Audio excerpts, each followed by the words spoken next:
As Buddha walked, his steps echoed softly, merging with the gentle rustle of leaves. He observed a young boy learning nearby. The boy sat under an old banyan tree, his hands trembling as he tried to write on the ground. His work was scattered with mistakes. Each error visible as frustration filled his face. Buddha approached him, his serene presence calming the surroundings. The boy looked up, startled, and quickly tried to fix the mistakes on his tablet. In the spider's web, Buddha explained, each thread supports the whole structure, holding together life's delicate balance. His voice carried clarity and warmth. Buddha's calm gaze met the boy's troubled eyes as he knelt by his side. Buddha drew smooth lines in the dirt, tracing patterns without haste or error. During heavy rains, I sought shelter beneath an old tree, he began. The storm was fierce, its winds howling, yet I felt the interconnected dance of nature's forces. He continued, compassion begins not with understanding others, but with patience for your imperfections. He paused, letting the boy absorb the depth of his words. The breeze carried away the boy's frustration as he looked at Buddha's patterns drawn gently on the ground. Learning is like these lines. It grows through effort and kindness, not through hurry or impatience. Reflect on your actions as ripples in water, Buddha replied, his tone composed yet firm.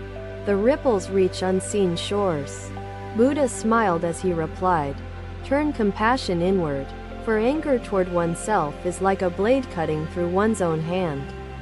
Struggles in learning are stones in a river.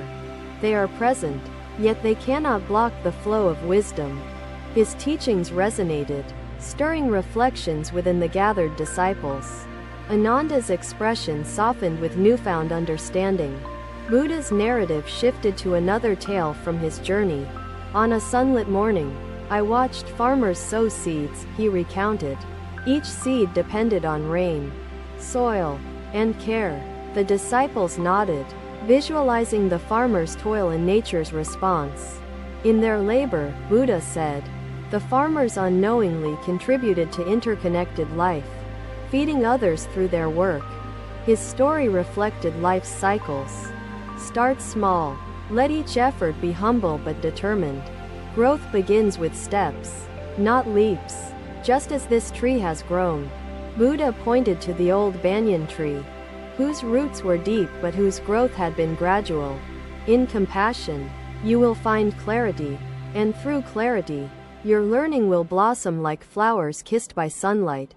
His words were a balm to the disciples' restless thoughts.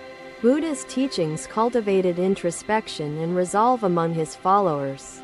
The grove thrummed with echoes of reflection, each disciple pondering their part in the web. Buddha's gaze encompassed all, his presence anchoring their spirits. Go forward, young one, and may compassion guide your steps, your heart, and your learning. Another day, Buddha walked along the streets of Varanasi, observing the bustling life of the townspeople. Among the crowd, a teacher approached him, his face heavy with worry and fatigue. Master, I am struggling, the teacher said, bowing deeply, his voice trembling with despair. A gentle breeze carried the scent of blooming flowers, a testament to nature's interconnected harmony. Buddha's teachings merged abstract philosophy with tangible lessons. Disciples absorbed wisdom through his vivid tales and metaphors. The sacred grove seemed alive, bearing witness to Buddha's timeless wisdom. The teacher sighed and said, I guide many children, but their minds wander like leaves scattered by the wind. I feel helpless. Buddha looked at the water, which mirrored the sky above, clear and undisturbed. He picked up a small pebble and held it between his fingers. The moment carried a sacred aura, the Bodhi tree sheltering wisdom beneath its expansive branches. Buddha concluded, when actions align with compassion and mindfulness, the web thrives, weaving unity into life's fabric. He dropped the pebble into the water, and ripples spread outward, distorting the once clear reflection. But when disturbed, It loses clarity, and understanding becomes murky, just as this pond no longer shows its true image. The teacher nodded slowly, his expression a mixture of realization and concern as he stared at the ripples. How do I calm their distractions, Master? Their minds are so restless, and my words often feel unheard. Buddha smiled, his serenity unwavering, as he plucked a reed and began tracing gentle patterns in the dirt. Speak not with haste, but with intention, as a craftsman shapes clay with steady hands and mindful focus. He continued, guide their attention with purpose, drawing their wandering thoughts back gently, like a shepherd tending to a flock. The teacher asked, what if their distractions are too many, like countless waves in a stormy sea? Buddha placed the reed aside and folded his hands in his lap, his gaze fixed on the teacher. Plant the seeds of mindfulness within them, Buddha said, his voice like the flowing stream nearby, steady and calming. Teach them to anchor their thoughts, whether through the rhythm of breath or the cadence of carefully chosen words. He gestured toward a tree standing strong despite the breeze that rustled its leaves. Attention, once cultivated, grows strong like this tree, rooted deeply and unshaken by the winds of distraction. This lake mirrors the sky, the trees, and ourselves, he said. The disciples watched the reflections in the water, their thoughts drawn to his words. He paused and then added, encourage them to listen to their breath, to feel the earth beneath them, and to savor each moment. The teacher's eyes lit with newfound understanding as Buddha's words resonated within his weary soul. Master, how can I maintain my patience when I feel the weight of their disinterest? Buddha leaned forward, his voice taking on a note of reassurance, like the warmth of sunlight breaking through the clouds. Patience is not an absence of frustration but a mastery over it, transforming it into persistence and hope. Their quarrel deepened, each convinced the other sought to steal from him. They built fences, creating walls of distrust and separation. The disciples listened intently, imagining the scene as Buddha unfolded the story.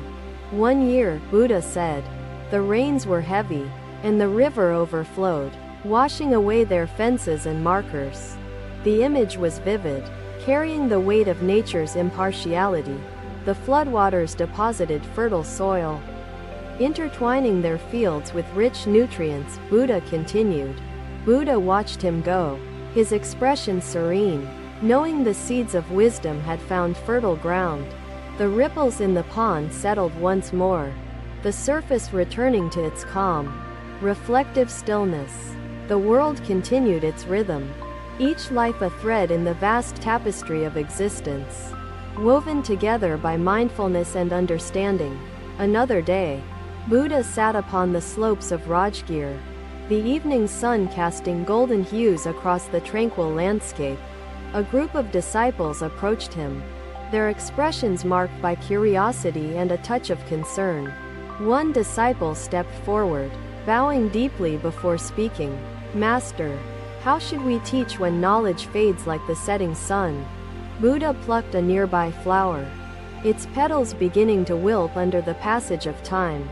Holding it gently, he replied, this flower, though its beauty is fleeting, fulfills its purpose, teaching us the lesson of impermanence. The disciples listened intently as Buddha's calm voice resonated amidst the quiet of the hills. Impermanence is not an obstacle, but the essence of life, a reminder to cherish each moment of learning. Another disciple asked, Master, how can impermanence guide education when success feels so temporary? Buddha placed the flower on the ground, its petals trembling in the soft breeze. Education, like this flower, leaves its mark not in permanence but in transformation, shaping character and understanding. He continued, what is learned today may be forgotten tomorrow, yet the act of learning refines the heart and mind. The disciples exchanged glances, their understanding growing as Buddha unfolded his wisdom with each passing word. Success is but a wave upon the ocean of life. It comes, it goes, yet the ocean remains. He gestured to the distant horizon, where the sea met the sky in a seamless embrace. To teach is to honor impermanence, to plant seeds of insight that may bloom when the conditions are ripe. Another disciple asked, "Master, how do we help students embrace impermanence without losing hope?" Buddha turned his gaze to the sky, where clouds drifted gently, ever changing, yet ever beautiful. Teach them to see impermanence not with fear but with wonder, as a child views the changing shapes of clouds. He added, "Hope arises when one embraces change, understanding that every moment carries the potential for growth and renewal." The disciples nodded, their hearts stirred by the profound simplicity of Buddha's insights. "Master, what if impermanence causes students to cling to the familiar, resisting the flow of life?" Buddha smiled, his eyes reflecting the light of the setting sun. Clinging is the source of suffering. To teach well is to guide students to release their grip on certainty. He continued, "Learning is a journey, not a possession. Teach them to move with the flow, like a river coursing toward the sea." Another disciple spoke, their voice tinged with doubt. "Master, some may struggle to find meaning in the fleeting nature of knowledge." Buddha knelt and traced lines in the earth, each stroke deliberate, yet destined to fade with time. Meaning lies not in permanence but in the act of creation, in the courage to draw lines knowing they will vanish. He stood, brushing the earth from his hands, his movements embodying the grace of his teachings. Let learning be a gift, flowing freely like water from a spring, nourishing all it touches yet binding none.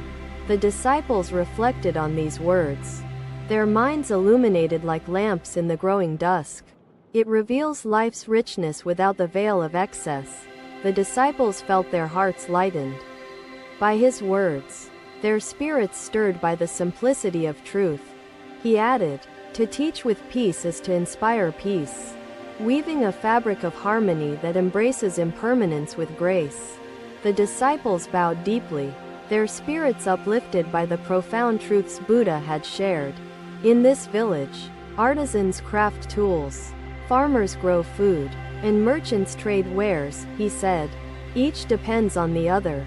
His point was clear. No life stands alone, each thread essential to the whole. The artisan cannot eat tools, nor can the farmer grow without implements, Buddha added.